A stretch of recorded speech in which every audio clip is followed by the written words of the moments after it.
Welcome to Muneeswara TNPSC classes. நம்ம பார்த்தீங்கன்னா TNPSC group 4 மெட்ரா சைக்கோட் ரெக்கமெண்டுக்கிற டெஸ்ட் பேட்சஸ் வந்து எக்ஸ்பிளைன் பார்த்துட்ருக்கோம். பாதியா டெஸ்ட் பேட்சில் 33. இன்றைக்கி நம்ம பார்க்க போகிற டெஸ்ட்டு பார்த்தீங்கன்னா கோர்ட் நீதித்துறை சம்மந்தமாக கொஷின்ஸ். இது வந்து உங்களுக்கு பாலிட்டியில் கண்டிப்பாக ஒரு கொஷின் வருது இல்லையா, இதை பேஸ் பண்ணி கொஷின் இருக்கிறது தான் நம்ம எடுத்து போட்டிருப்போம். அதை பற்றி தான் இன்றைக்கி பார்க்க போகிறோம். சரியானதை தேர்ந்தெடு. ஃபர்ஸ்ட் கொஷின், சரியானதை தேர்ந்தெடு. ஒழுங்குமுறை சட்டம் 1773 ஆனது இந்தியாவில் உயர்நீதிமன்றங்கள் அமைப்பிற்கு வழிவகுத்தது.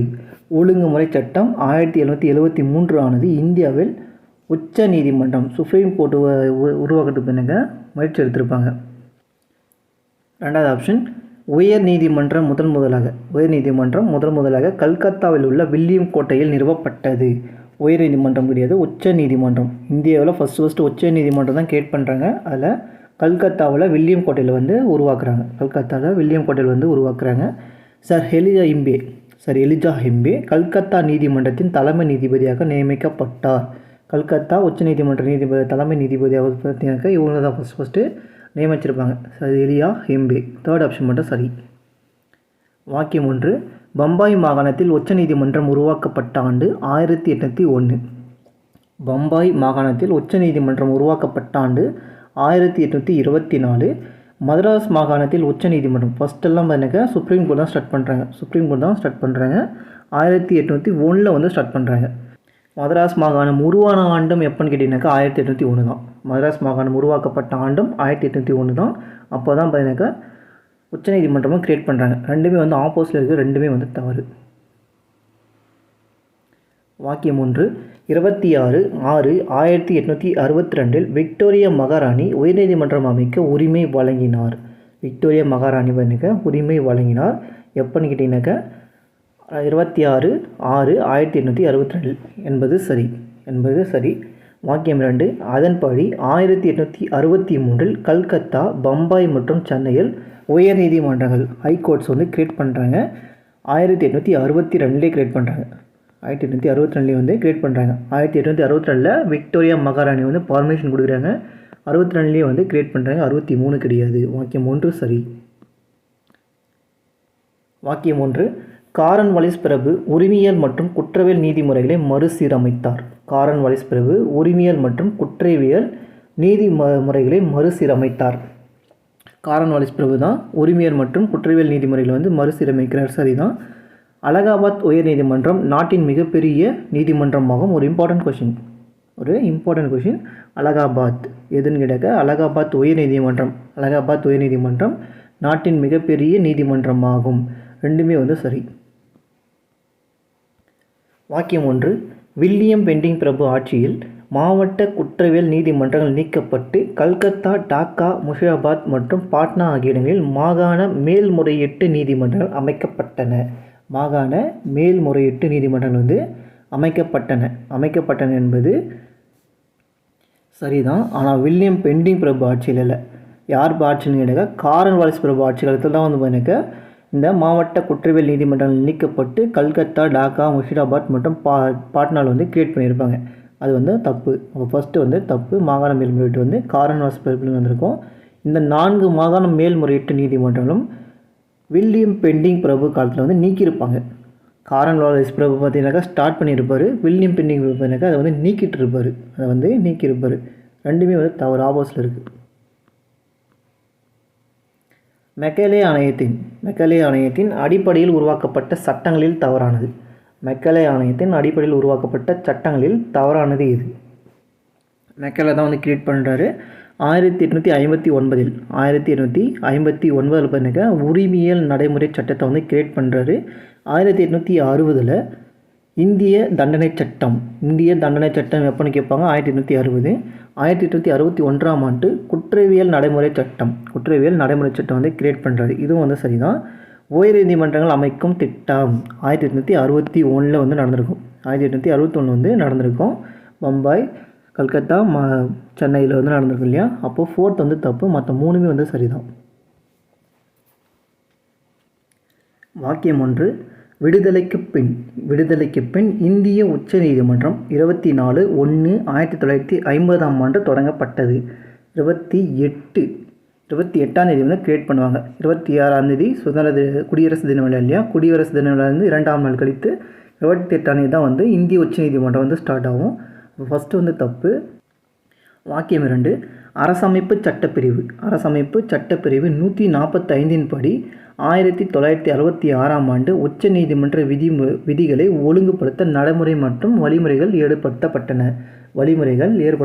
என்பது சரிதான். அரசமைப்பு சட்டப்பிரிவு 145 படி 1966 வந்து அது வந்து கரெக்ஷன் எழுதுகிறாங்க. வாக்கியம் 2 வந்து சரி. வாக்கியம் 1, உச்ச நீதிமன்றம் பற்றி கூறும் அரசமைப்பு பகுதி. உச்ச நீதிமன்றம் பற்றி கூறும் அரசமைப்பு பகுதி 5ன்னு கொடுத்துருக்குங்க. வாக்கியம் 2, உயர் நீதிமன்றங்கள் பற்றி கூறும் அரசமைப்பு பகுதி. உயர் நீதிமன்றங்கள் பற்றி கூறும் அரசமைப்பு பகுதி 5Aன்னு கொடுத்துருக்காங்க. 5Aன்னு சொல்லி கொடுத்துருக்குங்க. உச்ச நீதிமன்றத்தை பற்றி கூறக்கூடிய அரசமைப்பு பகுதி 5. அதே உயர் நீதிமன்றங்களை பற்றி கூறக்கூடியது பார்த்தீங்கன்னாக்கா பகுதி 6. பகுதி 6 வந்து சொல்லும். வாக்கியம் 1 மட்டும் சரி. வாக்கியம் 1, உச்ச நீதிமன்றத்தின் அமைப்பு மற்றும் அதிகாரம் பற்றி கூறும் அரசமைப்பு சட்டப்பிரிவுகள் 124 முதல் 147 வரை ஆகும். உச்ச நீதிமன்றத்தை பற்றி பார்த்தீங்கன்னாக்கா சொல்லக்கூடிய அரசமைப்பு பிரிவு 124 to 147 ஒரு இம்பார்ட்டன்ட் கொஷின் 124 to 147 வரைக்கும் கம்பல்சரி கேட்பாங்க. உயர்நீதிமன்றம் மற்றும் அதிகாரம் பற்றி கூறும் அரசமைப்பு சட்டப்பிரிவு 168 to 232, 231 வரைக்கும், 168 to 231 வரைக்கும் எனக்கு ஹைகோர்ட்டை பற்றி சொல்லும். சுப்ரீம் கோர்ட்டை பற்றி 124 to 147 வரைக்கும் சொல்லும். வாக்கியம் 1 மட்டும் சரி, 2வது வந்து தப்பு. உயர்நீதிமன்ற நீதிபதிகள்லாம் எவ்வளோ இருக்கணும், உச்ச நீதிமன்ற நீதிபதிகள் எவ்வளோ இருக்கணும், தற்கால நீதிபதிகள் எவ்வளோ இருக்கணும், கூடுதல் நீதிபதிகள்லாம் எவ்வளோ இருக்கணும், நீதிபதிகள் மொத்தம் எத்தனை பேர் இருக்குன்னு சொல்லக்கூடிய அரசமைப்பு பிரிவு தான் வந்து பார்க்க போகிறோம். உயர்நீதிமன்ற நீதிபதிகள் பிரிவு. உயர்நீதிமன்றம் எனக்கு 127 உயர்நீதிமன்ற நீதிபதிகள் வந்து இவ்வளோ இருக்கணும் அப்படின்னு சொல்லுவாங்க. அது உச்ச நீதிமன்றம் சுப்ரீம் கோர்ட்டு பார்த்தீங்கன்னாக்கா 124 வரும். தற்காலிக நீதிபதிகள் வந்து 2 to 4. தற்காலிக நீதிபதிகள் பார்த்தீங்கன்னாக்கா 224. கூடுதல் நீதிபதிகளை பற்றி பேசக்கூடிய அரசமைப்பு பிரிவு பார்த்தீங்கன்னாக்கா 217 2134 வந்து சரியாக இருக்குது. வாக்கியம் 1, ஒரு சுதந்திரமான நீதித்துறை என்ற கருத்தை முன்மொழிந்த முதல் அரசியல் தத்துவ ஞானி மாண்டெஸ்கியூ ஆவார். ஒரு சுதந்திரமான நீதித்துறை என்ற கருத்தை முன்மொழிந்த முதல் அரசியல் தத்துவ ஞானி மாண்டெஸ்கியூ ஆவார் என்பது சரிதான். வாக்கியம் 2, இவர் ஒரு புகழ்பெற்ற பிரெஞ்சு தத்துவ ஞானியாகும். இவர் வந்து பார்த்தீங்கன்னா ஒரு பிரெஞ்சு தத்துவ ஞானியாகும். ரெண்டுமே வந்து சரி. வாக்கியம் 1, 1935ஆம் ஆண்டு இந்திய அரசு சட்டம் கூட்டாட்சி நீதிமன்றங்களை உருவாக்கியது. 1935ஆம் ஆண்டு இந்திய அரசு சட்டம் கூட்டாட்சி நீதிமன்றங்களை உருவாக்கியது. கூட்டாட்சி நீதிமன்றங்கள் பார்த்தீங்கன்னா 1935ஆம் ஆண்டு தான் வந்து கிரியேட் பண்ணாங்க. 1935ஆம் ஆண்டு தான் கிரியேட் பண்ணாங்க. இந்திய அரசு சட்டம் மூலிமா தான் கிரியேட் பண்ணாங்க. இது வந்து சரி. இது இறுதி மேல்முறையீட்டு நீதிமன்றங்கள் ஆகும். சொல்லிடுறாங்க. இறுதி மேல்முறையீட்டு நீதிமன்றம் கிடையாது. இது வந்து கிடையாது. ஃபஸ்ட்டு மட்டும் சரி. லோக் அதாலத் பற்றி தவறானது. இது மக்கள் நீதிமன்றங்கள் என்று அழைக்கப்படுகிறது. இந்த லோக் அதாலத் என்பது மக்கள் நீதிமன்றம் என்று அழைக்கப்படுகிறது. வழக்கறிஞர்கள் இல்லாமல் வழக்குகள் முன்வைக்கப்படுகின்றன. அதாவது லாயர்ஸ்லாம் இல்லாமல் பார்த்தீங்கன்னாக்கா வைக்கிறாங்க. இதுவும் வந்து சரிதான்.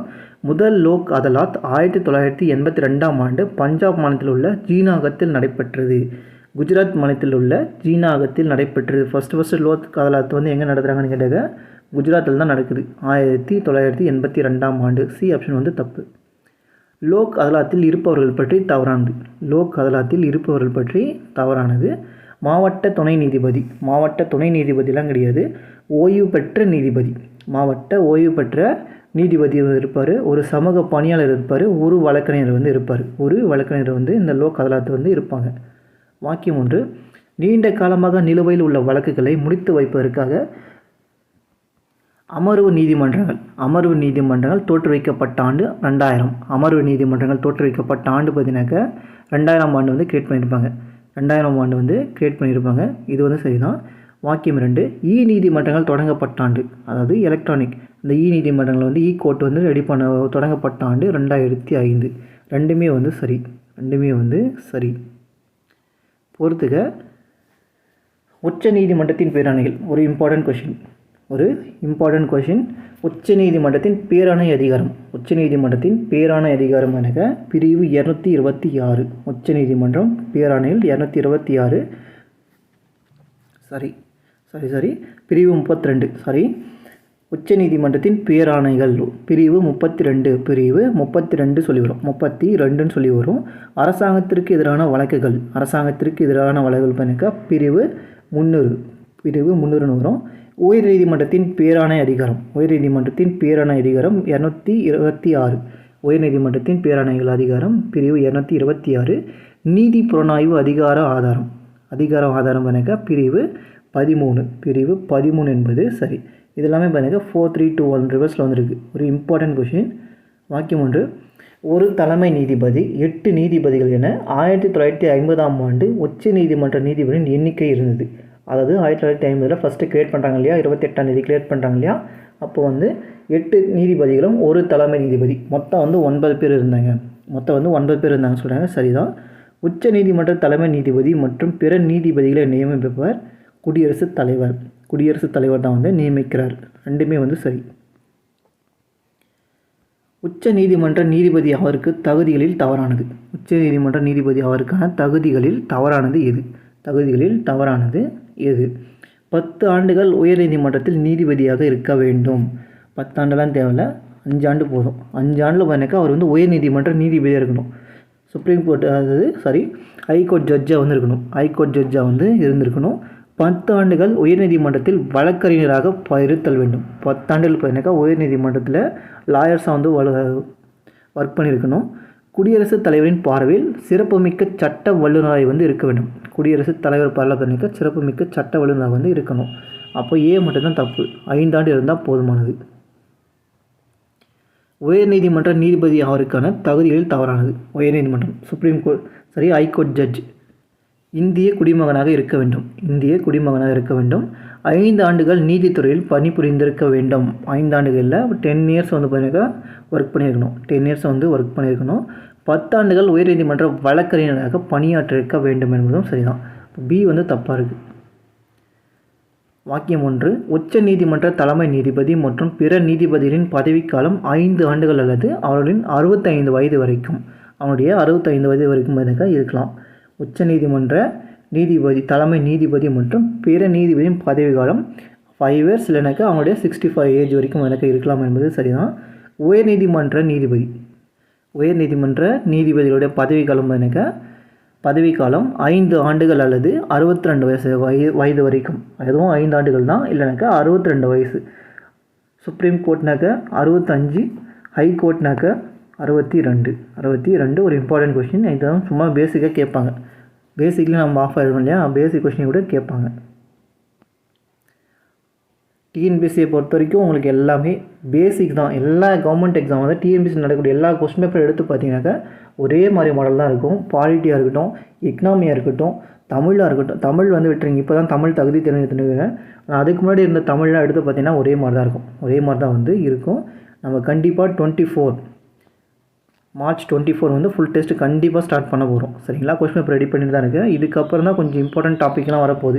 தமிழ்நாடு மானிட புவியியல், தமிழ்நாடு இயற்கை பிரிவுகள், அதுக்கப்புறம் தேசிய வருவாய், பணவியல் கொள்கை, ஆர்பிஐ பேங்க், இதெல்லாம் வந்து இருக்குது. இந்த டாப்பிக்லாம் வந்து முடிச்சிட்டோம்னா ஈஸியாக வந்து முடிஞ்சிடும். இந்த பாரதிய டெஸ்ட் பேட்சில் ஒன்று இதுதான் இம்பார்ட்டண்ட்டாக இருக்குது. ஓகேவா? அதை மட்டும் முடிச்சிடுவோம். டிஎன்பிசிக்கு தகுந்த மாதிரி படிங்க. இன்னும் 100 நாள் தான் இருக்குது. 100 நாள் ஷெட்யூல் போட்டு கரெக்டாக படிங்க. வாக்கியம் 1. உச்ச நீதிமன்ற நீதிபதி பிற நீதிபதிகளின் பதவி விலகல் கடிதத்தை குடியரசுத் தலைவரிடம் கொடுப்பாங்க. உச்ச நீதிமன்ற தலைமை நீதிபதியாக இருக்கட்டும், பிற நீதிபதிகளாக இருக்கட்டும், குடியரசுத் தலைவர் தான் தன்னுடைய ராஜினாமா கடிதத்தை கொடுப்பாங்க. உச்ச நீதிமன்ற நீதிபதிகளை பதவியிலிருந்து நீக்கும் அதிகாரம் பெற்றவர் குடியரசுத் தலைவர் என்பது தப்பு. அதாவது உச்ச நீதிமன்ற நீதிபதியில் பதவியிலிருந்து நீக்கும் அதிகாரம் யாருக்கு இருக்குன்னு கேட்டாக்கா நாடாளுமன்றத்துக்கு இருக்குது. நாடாளுமன்றத்துக்கு வந்து அதிகாரம் வந்து இருக்குது. வாக்கியம் 1 மட்டும் சரி.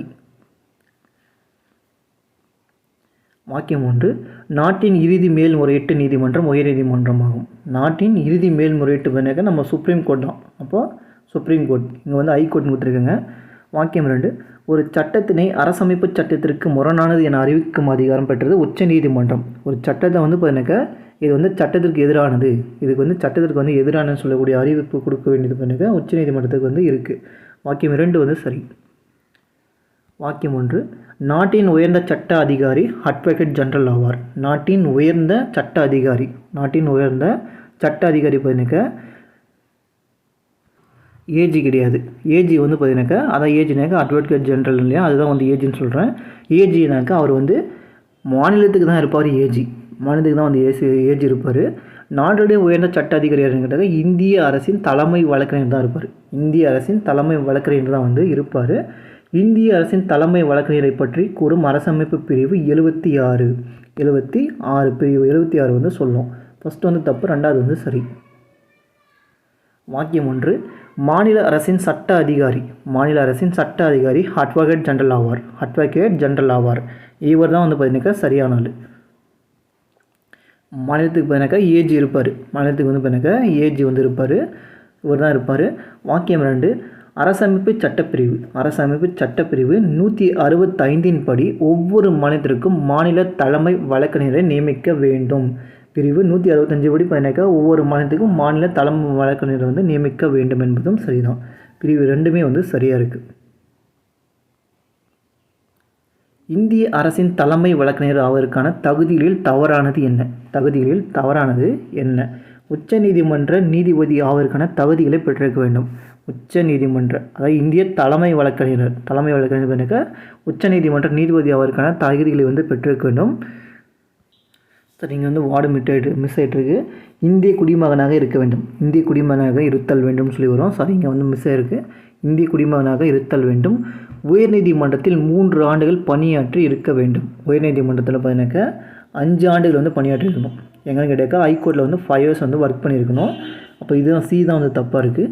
உயர்நீதிமன்றத்தில் 10 ஆண்டுகள் வழக்கறிஞராக வந்து பணியாற்றிருக்கணும். 5 ஆண்டுகள் வந்து பார்த்தீங்கன்னாக்கா உயர்நீதிமன்றத்தில் பண்ணியிருக்கலாம், இல்லைனாக்கா வழக்கறிஞராக வந்து பணியாற்றிருக்கலாம். சி ஆப்ஷன் தான் வந்து தப்பு. வாக்கியம் 1, இந்திய அரசின் தலைமை வழக்கறிஞரை நியமிப்பவர் குடியரசுத் தலைவர். யாருன்னு கேட்டாக்கா குடியரசுத் தலைவர் தான் வந்து நியமிப்பார். சரிதான். வாக்கியம் 2, இவரை பதவி நீக்கம் செய்யும் அதிகாரம் கொண்டவர் குடியரசுத் தலைவர். யாருன்னு கேட்டாக்கா குடியரசுத் தலைவர் தான். இதுக்கு மட்டும் குடியரசுத் தலைவர் இருப்பார். ஆனால் சுப்ரீம் கோர்ட் ஜட்ஜஸை வந்து பார்த்தீங்கன்னாக்கா குடியரசுத் தலைவர் தான் நியமிப்பார். ஆனால் அவர் வந்து பதவி நீக்கம் செய்ய அதிகாரம் யாருக்கு இருக்குன்னு கேட்டாக்கா நாடாளுமன்றத்துக்கு வந்து இருக்குது. இது வந்து 2மே வந்து சரி. வாக்கியம் 1, நாடாளுமன்ற இரு அவைகளிலும் பேசுவதற்கும் பங்கேற்பதற்கும் இந்திய அரசின் தலைமை வழக்கறிஞருக்கு உரிமை உண்டு. நாடாளுமன்ற இரு அவைகளிலும் பேசுவதற்கும் பங்கேற்பதற்கும் பார்த்தீங்கன்னாக்கா இந்திய அரசின் தலைமை வழக்கறிஞருக்கு பார்த்தீங்கன்னாக்கா உரிமை உண்டு.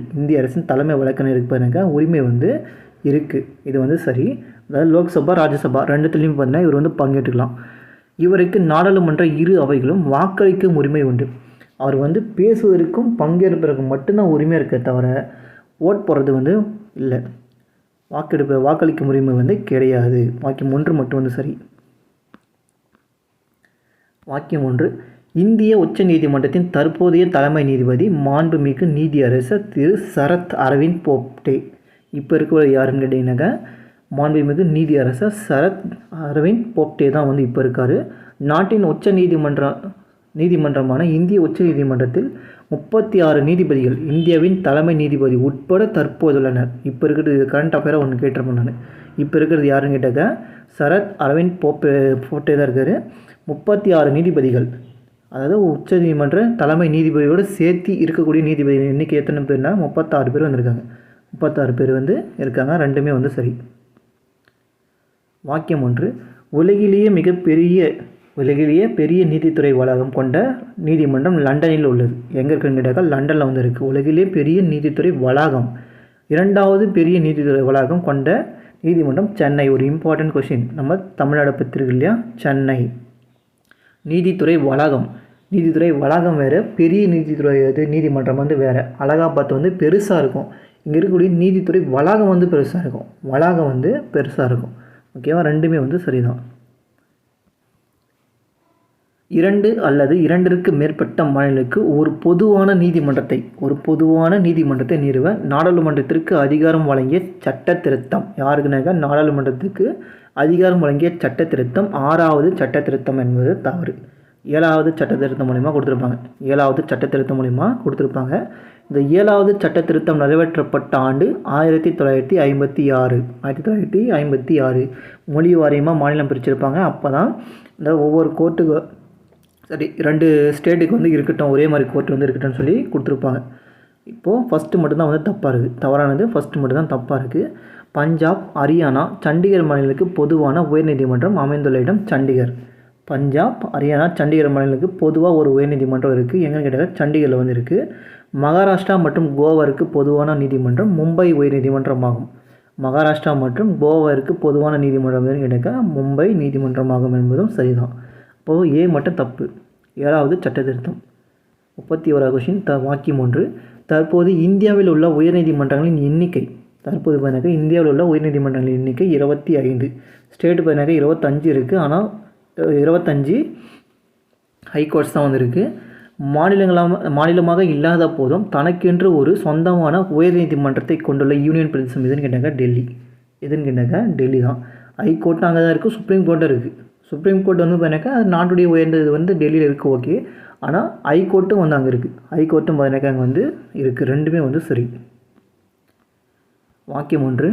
உயர்நீதிமன்றம் உரிமையியல் மற்றும் குற்றவியல் தொடர்பான மேல்முறையீட்டு வழக்குகளை விசாரிக்கலாம். உயர்நீதிமன்றம் பார்த்தீங்கன்னா உரிமையியல் மற்றும் குற்றவியல் தொடர்பான மேல்முறையீட்டு வழக்கில் வந்து விசாரிக்கலாம் என்பது சரிதான். வாக்கியம் 2. இராணுவ தீர்ப்பாயங்கள் கீழ் வரும் ஆயுதம் சார்ந்த வழக்குகளை விசாரிக்க உயர்நீதிமன்றத்திற்கு அதிகாரம் உண்டது. உயர்நீதிமன்றத்துக்கும் கிடையாது, உச்சநீதிமன்றத்துக்குமே கிடையாது. இராணுவ தீர்ப்பாயங்களை பண்ணிக்க இராணுவமே வந்து முடிவு பண்ணிக்கும். இப்போ வாக்கியம் 3 மட்டும் சரி. சிறைப்பிடித்து வைக்கப்பட்டவரை விடுவிக்க பிறப்பிக்கும் நீதி பேராணை. சிறைப்பிடித்து வைக்கப்பட்டவரை விடுவிக்க பிறப்பிக்கும் நீதி பேராணை என்ன? நீதி பேராணை ஆட்கொணர்வு நீதி பேராணை. ஒரு அதிகாரி அல்லது கூட்டமைப்பு கடமையை செய்ய தவறினால் பிறப்பிக்கும் நீதி பேராணை. என்ன நீதி பேராணை வந்து அறிவிப்பாங்க அப்படின்னு கேட்டாக்க கட்டளையுறுத்தும் நீதி பேராணை. துணை நீதிமன்றங்கள் வரம்பு மீறி செயல்படுவதை தடை செய்ய பிறப்பிக்கும் நீதி பேராணை என்ன? துணை நீதிமன்றங்கள் வரம்பு மீறி செயல்படுவதை தடை செய்ய பிறப்பிக்கும் நீதி பேராணை என்ன? தடையுறுத்தும் நீதி பேராணை. பொது அதிகார பதவியில் உள்ளவரை அவர் எத்தகுதியில் அப்பதவி வகிக்கிறார் என வினாவிற்கான நீதி பேராணை. பொது அதிகார பதவியில் உள்ளவரை அவர் எந்த தகுதியில் அப்பதவி வகிக்கிறார் என வினாவிற்கான நீதி பேராணை வந்து பாருங்க தகுதி வினவும் பேராணைகள். நீதி பேராணைகள் வந்து ஒரு இம்பார்ட்டன்ட் கொஷின். ரிட்ஸ் எல்லாம் லாஸ்ட் டைம் கொஷின் கேட்டிருப்பாங்க இல்லையா, ரிட்ஸ் வந்து ரொம்ப இம்பார்ட்டண்ட். கீழ் நீதிமன்றங்களிலிருந்து வழக்கு சம்பந்தமான ஆவணங்களை கேட்டு பெறுவதற்கான நீதி பேராணை என்ன? ஆவண கேட்பு நீதி பேராணை. தவறானதை தேர்ந்தெடு. உச்ச நீதிமன்றத்தின் நீதி பேராணை பற்றி கூறும் அரசமைப்பு பிரிவு. 32 உச்ச நீதிமன்றம் சுப்ரீம் கோர்ட் சரிதான். உயர்நீதிமன்றத்தில் நீதி பேராணை பற்றி கூறும் அரசமைப்பு பிரிவு 226. இதுவும் வந்து பார்த்தீங்கன்னா சரிதான்.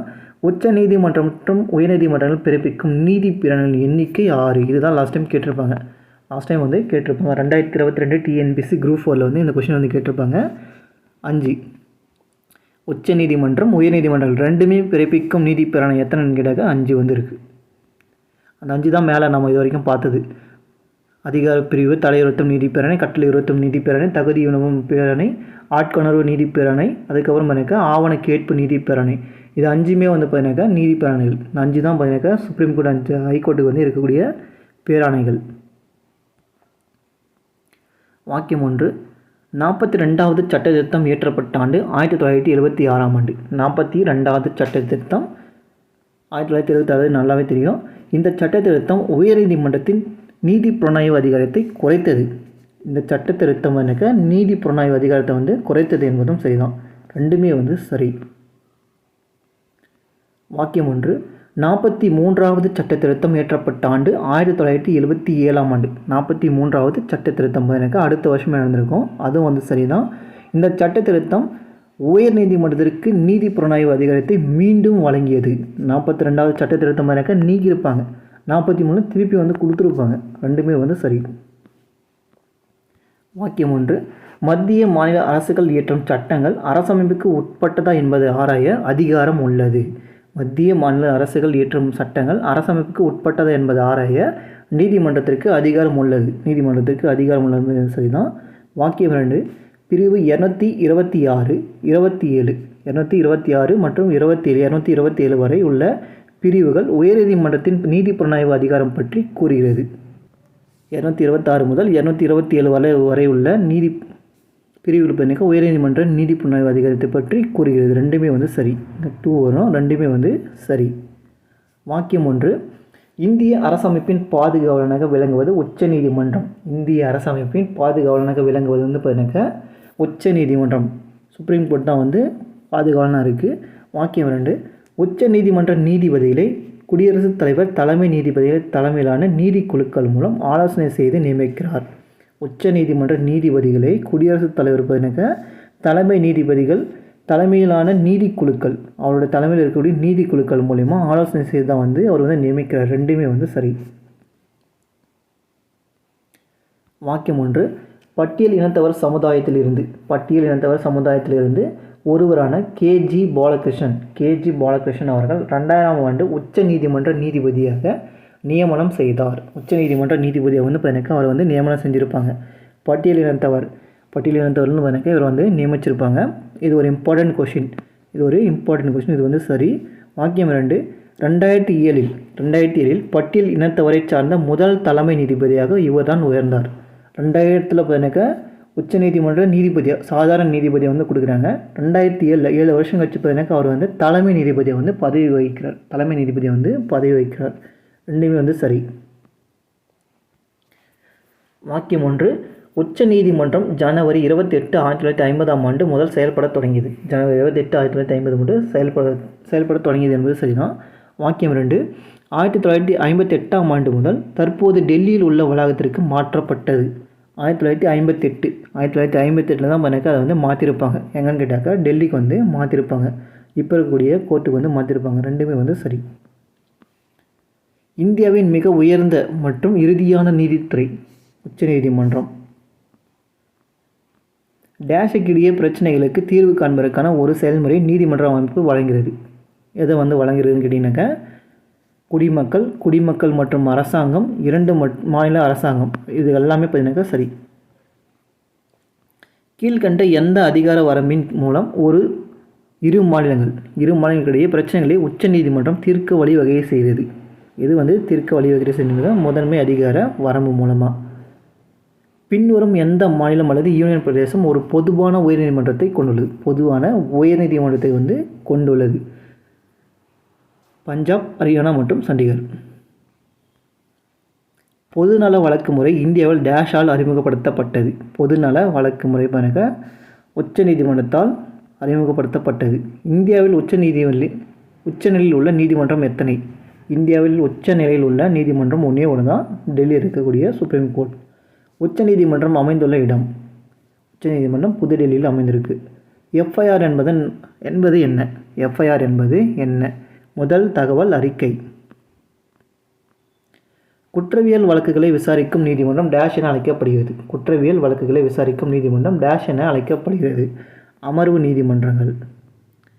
கோடிட்ட இடங்களை நிரப்புக. டேஷ் நீதிமன்றம் இந்தியாவின் பழமையான நீதிமன்றமாகும். ஒரு இம்பார்ட்டன்ட் கொஷின்.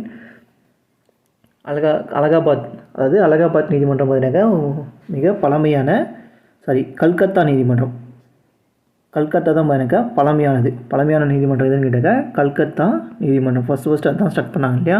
அரசமைப்பு சட்டத்தை உருவாக்கியவர்கள் டேஷ் மற்றும் டேஷ் உடன் இந்திய நீதித்துறையை நிறுவினர்.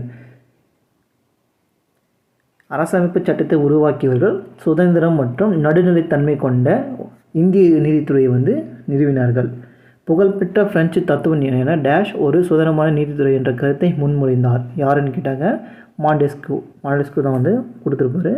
டேஷ் பணம், சொத்து, சமூகம் தொடர்பான பிரச்சனைகளை கையாளுகிறது. உரிமையல் சட்டங்கள் வந்து பண்ணிக்கும். பழங்காலத்தில் பெரும்பாலான அரசர்கள் நீதிமன்றம் டேஷின் படி நீதியை வழங்கின. பழங்காலத்தில் பெரும்பாலான அரசர்களின் நீதிமன்றங்கள் டேஷின் படி தர்மத்தின் படி நீதியை வந்து வழங்கியிருப்பாங்க. பொறுத்துக. உச்ச நீதிமன்றம் இறுதி மேல்முறையீட்டு நீதிமன்றம் உச்ச நீதிமன்றம். உயர் நீதிமன்றம் மாநிலத்தின் உயர்ந்த நீதிமன்றம் வந்து ஹைகோர்ட்டு. லோக் அதாலத் விரைவான நீதி வந்து கொடுப்பாங்க. சர் ஹெலியா ஹெம்பின்னு கேட்டால் முதல் தலைமை நீதிபதியை வந்து கல்கத்தாவில் வந்து அமைச்சிருப்பாங்க. அடுத்து ஸ்மிருதி அப்படின்னு கேட்டாக்க சமூக கடமைகள். ஆப்ஷன் பார்த்தீங்கன்னாக்கா 3, 4, 2, 5, 1. சரியாக தவறான கண்டுபிடிக்க. இதை வச்சு அப்படியே ஒரு கொஷினை கூட கிரியேட் பண்ணலாம். அதனால் சரியாக தவறான்னு சொல்லி அப்படியே எடுத்து கொடுக்குறது நான். சரிங்களா? 1951ஆம் ஆண்டு ஜனவரி 28ஆம் நாள் உச்சநீதிமன்றம் கிரியேட் பண்ணது. இந்திய உச்சநீதிமன்றம் தொடங்கப்பட்டது என்பது தவறு. 1950 ஜனவரி 28ன்னு வரணும். துக்ளக் ஆட்சி காலத்தில் சட்ட நடைமுறைகள் அரபு மொழியில் எழுதப்பட்டன என்பது சரி. அரபு மொழியில் வந்து எழுதியிருப்பாங்க. 1973ஆம் ஆண்டு ஒழுங்குமுறை சட்டம் உச்சநீதிமன்றம் அமைப்பிற்கு வழிவகை செய்தது என்பதும் சரிதான். சதர் திவானி அதாலத் ஒரு குற்றவியல் நீதிமன்றமாகும் என்பது தவறு. சதர் திவானி அதாலத் என்பது ஒரு குற்றவியல் நீதிமன்றமாகும் என்பது தவறு. இந்தியாவின் மிகப்பெரிய, இது ஒரு இம்பார்ட்டன்ட் கொஷின், இந்தியாவின் மிகப்பெரிய நீதிமன்றம் எதுன்னு கேட்டாக்கா அலகாபாத் நீதிமன்றமாகும். அடிக்கடி கேட்ட கொஷின், ரொம்ப இம்பார்ட்டன்ட் கொஷின், நல்லா ஞாபகம் வச்சுங்க. பழமையானதுனாக்க கல்கட்டா. மிகப்பெரிய நீதிமன்றம்னா அலகாபாத். மிகப்பெரிய வளாகம், இரண்டாவது மிகப்பெரிய வளாகம் எதுன்னு கேட்டாக்கா சென்னை. ஓகேவா? நிறைய டிஃப்ரெண்ட் இருக்குது. இந்திய அரசமைப்பு சட்டம் அனைத்து குடிமக்களுக்குமான நீதியை பாதுகாக்கிறது என்பதும் சரி. சரியான கூற்றை தேர்ந்தெடுக்கவும். பின்வரும் கூற்றை ஆராய்க. மெக்கல பிரபுவால் ஒரு சட்ட ஆணையம் அமைக்கப்பட்டது என்பது சரிதான். இது இந்திய சட்டங்களை நெறிமுறைப்படுத்தியது என்பதும் சரிதான். 1 to 2மே வந்து சரி. பின்வரும் கூற்றை ஆராய்க. இந்திய தண்டனை சட்டம் 1860 உருவாக்கப்பட்டது. இந்திய தண்டனை சட்டம் 1860 வந்து கிரியேட் பண்ணியிருப்பாங்க. கல்கத்தா உயர்நீதிமன்றம் 1862 நிறுவப்பட்டது. என்பது சரிதான். 1935ஆம் ஆண்டு இந்திய அரசு சட்டம் கூட்டாட்சி நீதிமன்றங்களை உருவாக்கியது என்பதும் சரிதான். அனைத்துமே வந்து சரி. இந்திய உச்ச நீதிமன்றம் பற்றி பின்வரும் எந்த கூற்று சரியானது அல்ல. இந்தியாவின் உச்ச நீதிமன்றம் நாட்டின் மிக உயர்ந்த நீதிமன்றமாகும். இது வந்து சரி. இந்திய அரசமைப்பு சட்டத்தின் பகுதி 4 4வது அத்தியாயத்தின் கீழ் பகுதி 5 படி நிறுவப்பட்டது. 4வது அத்தியாயத்தின்படி பகுதி 5 வந்து கிரியேட் பண்ணது வந்து சரிதான். ஒரு உயர் நீதிமன்றத்திலிருந்து மற்றொரு நீதிமன்றத்திற்கு வழக்குகளை உச்ச நீதிமன்றத்தால் மாற்ற முடியும். அதாவது ஒரு உயர் நீதிமன்றத்திலிருந்து மற்றொரு நீதிமன்றத்திற்கு பார்த்தீங்கன்னாக்கா வழக்கில் வந்து உச்ச நீதிமன்றத்தால் மாற்ற முடியும். இது வந்து தப்பு. இதுதான் வந்து தப்பாக இருக்குது. இதன் முடிவுகள் அனைத்து நீதிமன்றங்களையும் கட்டுப்படுத்துகிறது. உச்ச நீதிமன்றம் என்ன சொல்லுதோ அது வந்து கீழே இருக்கக்கூடிய அனைத்து நீதிமன்றங்களும் வந்து கட்டுப்பட்டு தான் ஆகணும். கூற்று. உச்ச நீதிமன்றம் ஒரு ஆவண நீதிமன்றமாகும் என்பது சரிதான். காரணம், இது நீதிமன்ற நடவடிக்கைகளின் பதிவுகளை பராமரிக்கிறது மற்றும் அதன் முடிவுகள் கீழ் நீதிமன்றங்களை கட்டுப்படுத்தும். அதனுடைய முடிவுகள் வந்து கீழ் நீதிமன்றங்கள் வந்து கட்டுப்படுத்தும் என்பது சரிதான். கூற்றின் காரணம் ரெண்டும் சரியான விளக்கமும் ஆகும். ஆம் இல்லை என கூறு. சரியாக தவறான கேட்டிருக்குங்க. ஒவ்வொரு இந்திய குடிமகனும் உச்ச நீதிமன்றத்தை அணுகலாம். ஒவ்வொரு இந்திய குடிமகனும் தனக்கு வரக்கூடிய பிரச்சனைக்காக உச்ச நீதிமன்றத்தை வந்து அணுகலாம். இது வந்து சரிதான். பணக்காரர் மற்றும் சக்தி படைத்த மக்கள் நீதித்துறை அமைப்பை கட்டுப்படுத்துகின்றனர் என்பது தவறு. இது வந்து தவறு. ஒவ்வொரு இந்திய குடிமகனும் நீதிமன்றங்களின் மூலம் நீதியை பெற உரிமை உடையவராவார். ஒவ்வொரு இந்திய குடிமகனும் நீதிமன்றத்தின் மூலம் நீதியை வந்து பெற உரிமை உடையவர் என்பது சரிதான். அரசியல்வாதிகள் நீதிபதிகளை கட்டுப்படுத்த முடியாது என்பதும் சரிதான். இதெல்லாம் ஏன் கொடுக்குறேன்னு கேட்டாக்க, இப்போ நிறைய வந்து புக் பேக் கேட்குற கொஷினே டிஎன்பிசியை பொறுத்த வரைக்கும் எப்படி கேட்குறாங்க, தவறானது தெரிஞ்சு சரியானது தெரிஞ்சது பொறுத்துக்க கால வரிசைப்படி மறுத்துக்க, அவ்வளோதான். இந்த ப்ராசஸ் வந்து இப்படி மாற்றிட்டாங்க இல்லையா, சிஸ்டத்தை வந்து இப்படி மாற்றிட்டாங்க. இப்போ இது சரியாக தப்பா, இதில் வந்து பார்த்தீங்கன்னா ஒன்றே ஒன்று மட்டும்தான் தப்பாக இருக்குது. இல்லை தவறானது தேர்ந்தெடுக்கணும்னு சொல்லிட்டு அந்த 4 ஆப்ஷன் அப்படியே வந்து கொடுக்கலாம். 4 ஆப்ஷன் வந்து அப்படியே வந்து கொடுக்கலாம். நிறைய டிஃப்ரெண்ட் இருக்குது. கீழ்கண்டவற்றுள் எது அரசாங்கத்தின் உறுப்பு அல்ல? கீழ்கண்டவற்றுள் எது அரசாங்கத்தின் உறுப்பு அல்ல? அதிகார வர்க்கம் மட்டும் இல்லை, சட்டமன்றம், ஆட்சித்துறை, நீதித்துறைன்னு சொல்லிட்டு எனக்கு அரசாங்கத்துடைய உறுப்பாக வந்து இருக்கும். பின்வருவற்றில் எது கூட்டாட்சியின் பாதுகாப்பாளராக விவரிக்கப்படுகிறது? பின்வருவற்றில் எது கூட்டாட்சியின் பாதுகாப்பாளராக விவரிக்கப்படுகிறது? நீதித்துறை. பின்வருவற்றில் யார் பண்டைய இந்தியாவின் நீதியின் நீரூற்றாக கருதப்பட்டார் அப்படிங்கிற மன்னர். பின்வருவற்றில் யார் இடைக்கால இந்தியாவில் நீதி நிர்வாகத்தை நிர்வகிக்கும் உச்சபட்ச அதிகாரம் கொண்டவர்? சுல்தான். எந்த சாசனம் பம்பாயின் மீது நீதித்துறை அதிகாரம் செலுத்த கிழக்கிந்திய கம்பெனிக்கு அதிகாரம் அளித்தது? எந்த சாசனம் பம்பாயின் மீது நீதித்துறை அதிகாரம் செலுத்த கிழக்கிந்திய கம்பெனிக்கு அதிகாரம் அளித்தது? 1668 சாசன சட்டம். எந்த ஆண்டு மதராஸ் மாநகராட்சியில் மட்டும் மேயர் நீதிமன்றம் உருவாக்க காரணமாக இருந்தது? மேயர் நீதிமன்றம் உருவாக்க காரணமாக இருந்தது 1726 சாசன சட்டம். கல்கத்தாவில் உள்ள உச்ச நீதிமன்றத்தை அமைக்க கீழ்கண்டவற்றில் எது மன்னருக்கு அதிகாரம் அளித்தது? 1773 ஒழுங்குமுறை சட்டம். எந்த ஆண்டு கூட்டாட்சி நீதிமன்றம் தொடங்கி வைக்கப்பட்டது? 1937. கிரியேட் பண்ணது பண்ணாக்கா 1935 கிரியேட் பண்ணியிருப்பாங்க. ஆனால் ஸ்டார்ட் பண்ணது 37 ஸ்டார்ட் பண்ணியிருப்பாங்க. ஓகேவா? ஆரம்பிக்கப்பட்டது, அதாவது ஸ்டார்ட் பண்ணணும்னு சொல்லி இந்திய அரசு சட்டம் வந்து 35 போட்டிருப்பாங்க. 37 தான் ஸ்டார்ட் பண்ணியிருப்பாங்க. கீழ்கண்டவற்றில் எந்த கோட்பாடு மாறி வரும் காலங்களையும் சட்டத்தின் நோக்கங்களையும் கணக்கில் எடுத்துக்கொள்கிறது? இது வந்து கணக்கில் எடுத்துக்கொள்கிறீங்க. நீதித்துறை செயல்பாட்டு முறை. பின்வருவற்றில் இந்தியாவின் ஒரு மாற்று தகராறு முறை எது? மாற்று தகராறு முறை லோக் அதாலத். பின்வரும் உறுப்புகளில் எது உயர்நீதிமன்றத்திற்கு பேரணிகளை பிறப்பிக்க அதிகாரம் அளிக்கிறது? உயர்நீதிமன்றம் 226 தான் வந்து கொடுக்கணும் இல்லையா? அவ்வளோதான். ஜிகே வரைக்கும் முடிஞ்சுது. ஜிகே வந்து முடிஞ்சுது. தமிழ் வந்து இருக்குது. தமிழ் வந்து நம்ம அடுத்த கிளாஸில் வந்து பார்க்கலாம். தமிழ் வந்து பார்த்தீங்கன்னாக்கா சமய முன்னோர்கள் பார்த்தீங்கன்னாக்கா 12 ஆழ்வார்களும் 63 நாயன்மார்களும் பார்த்தீங்கன்னாக்கா எடுத்துருப்பேன். ஓகேவா? 12 ஆழ்வார்கள் 63 நாயன்மார்கள். இதை பற்றி பேசிக் கொஷின் கேட்குறாங்க.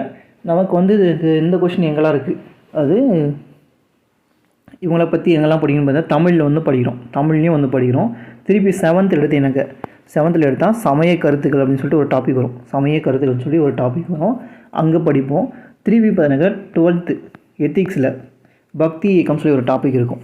அந்த டாபிக் எடுத்து பார்த்தீங்கன்னா அதே சேம் டாபிக் தான். நம்ம 7th என்ன படிக்கிறோமோ அது அப்படியே எடுத்துகிட்டு போய் பார்த்தீங்கன்னா 12th எத்திக்ஸில் வந்து கொடுத்துருப்பாங்க. ரெண்டும் ஒன்றுத்துக்கு ஒன்று மாற்றியெல்லாம் இல்லை, எல்லாம் ஒரே மாதிரி தான் இருக்கும்.